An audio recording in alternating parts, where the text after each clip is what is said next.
Contohnya saya dari kecil, Pak, mohon maaf, tidak pernah infus tangan ini. Ini belum pernah ditulis infus, bahkan belum pernah opname. Saya rumah sakit itu cuman ketika istri saya hamil. Jadi tidak saya tarik sendiri, Pak. Ya, maka dari itu bukan berarti kita mengatakan sakit alternatif ini dari konteks Kemenkes, bukan. Ya. Jadi alternatif ini harus siap diganti. Jadi yang dimaksud pengobatan utama Quran ini utama dari perspektif keimanan. Dari perspektif apa? Kita sebagai orang mukmin. Mukmin ya begitu. Lah orang Nasrani, non Muslim dan sebagainya kalau sakit ya ke rumah sakit, sama, apa bedanya? Begitu loh maksud saya. Dari perspektif apa? Keimanan. Nih ternyata Kemenkes dan nanti protes ini kok rumah sakit di alternatif. Tapi dari perspektif keimanan. You understand? Yes. Pokoknya yes itu Pak. Biar saya senang. You understand? Yes. Padahal gak paham. Dari tugas kita apa setelah itu kita bisa dididik dokter keluarga. Allahumma. Amin. Nah anak ini juga sebenarnya ada masalah saya lihat nih. Saya mencium kayak di TV, Pak, mencium bau gorengan. Nanti bisa sembuh, insya Allah. Pokoknya sudah lunas 400, jangan khawatir. Alang guyu. Dan kita nanti bisa jadi dokter keluarga. Allahumma.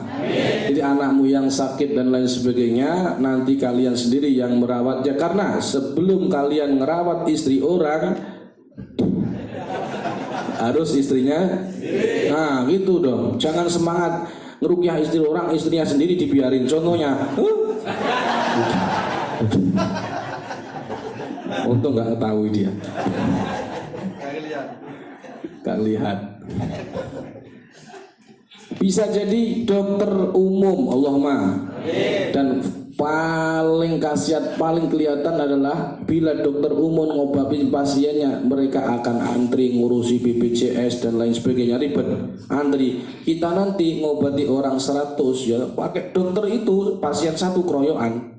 Rukyah tidak boleh seperti dokter kesurupan satu yang royok 10. Gak boleh, satu orang satu pasien. Tapi kita bisa ngobati orang, satu orang bisa ngobati 100 orang dalam tempo 1 jam. Rukyah massal. Loh, massal bisa. Bayangkan, padahal dokter itu kuliahnya mahal. Baru masuk S1 sudah 400 juta. Lah kalian itu pun nggak usah 4 tahun 4 jam. Lah nanti ijazahnya ada lagi Gus? Nggak ada, ijazahnya cuma 1 kali seumur hidup. Nah, adapun yang lain nanti ada tambahan seperti kalian diwajari ilmu mendiagnosa mata, tangan, lidah, penyakitnya apa. Ini misalkan siapa nanti Anggoro, ini tangannya dilihat ini kelihatan dia nggak punya duit dan lain sebagainya, kelihatan aja. Ada ilmunya nanti, ada gura, bekam, fastu, terapi, candu, itu candu rokok, game, anak-anak yang ini candu rokok, game, maksudnya kalau pengen berhenti, kalau pengen lanjut juga bisa, ada ilmunya. Pengen kecanduan narkoba, kecanduan janda dan lain-lain macam-macam. Segala bentuk kecanduan insya Allah bisa. Ibu-ibu yang sopi-sopian juga bisa. Ilmunya nanti, tapi ini nanti baru ibarat sekolah formal, ini baru kelas playgroup.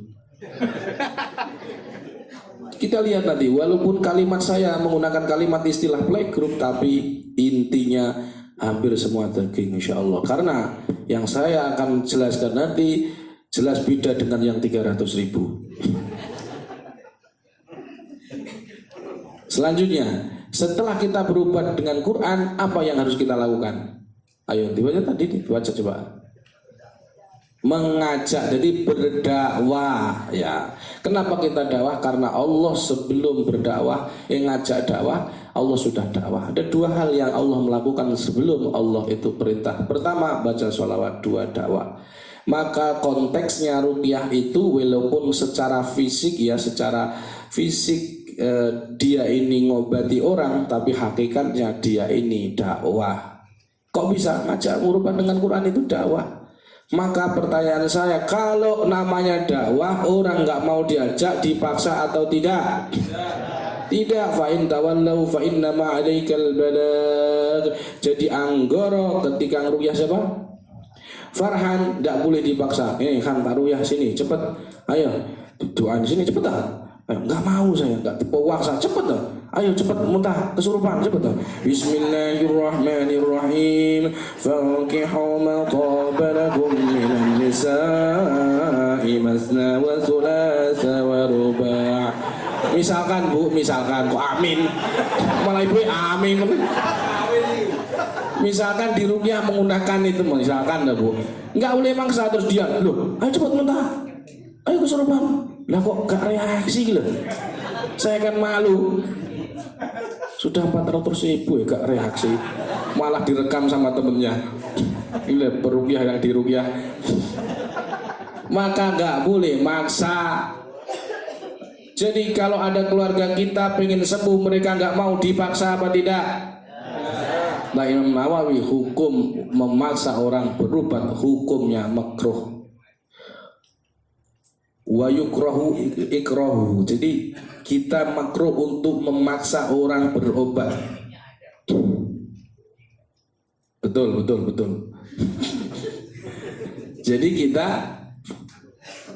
kok makruh memaksa. Berarti dakwah ngajak itu harus dipaksa apa tidak? Tidak. Lah, terus gimana Gus? Ini kan saya pengennya sembuh. Kalau kamu mau ngerukyah orang, kamu tidak boleh maksa, tapi kamu punya senjata. Apa itu senjatanya? Nah, jadi buat pertanyaan untuk pasiennya. Pertanyaannya, jadi sebelum merukyah kamu dengan ini interview dan memberikan pertanyaan. Pertanyaannya begini, tirukan. Pak, Bu, penyakitmu dibuang atau dikoleksi? Selesai masalah. Nggak paksa, nggak usah maksa. Kalau nggak mau dirukyah berarti, kalau dirukyah berarti selesai masalah. Nah, begitu tekniknya. Oke, ini catat, Pak, Bu, penyakitmu dibuat atau dikoleksi. Itu penting. Kadang-kadang yang 300.000 langsung maksa, Pak. Ini nggak boleh. Nah, jadi itu tugas kita. Apa tadi diingat-ingat tugas kita? Ayo berobat. Apa tugas kita setelah mengatakan qabil tuha? Apa? Dan mengajak orang berobat. Pertanyaan saya, apa sih yang diobati, disembuhkan dari, bukan disembuhkan, yang diobati dari Quran itu? Terapi Quran ini ngobati apa saja? Semua penyakit. Apa? Semua penyakit. Nah, kalau itu dianggap penyakit loh Pak ya. Jadi kalau misalkan nggak penyakit ya nggak bisa bawaan. Misalkan Gus, istri saya ini habis saya rukyah tambah ngamuan. Berarti itu bukan penyakit. Tapi itu loh.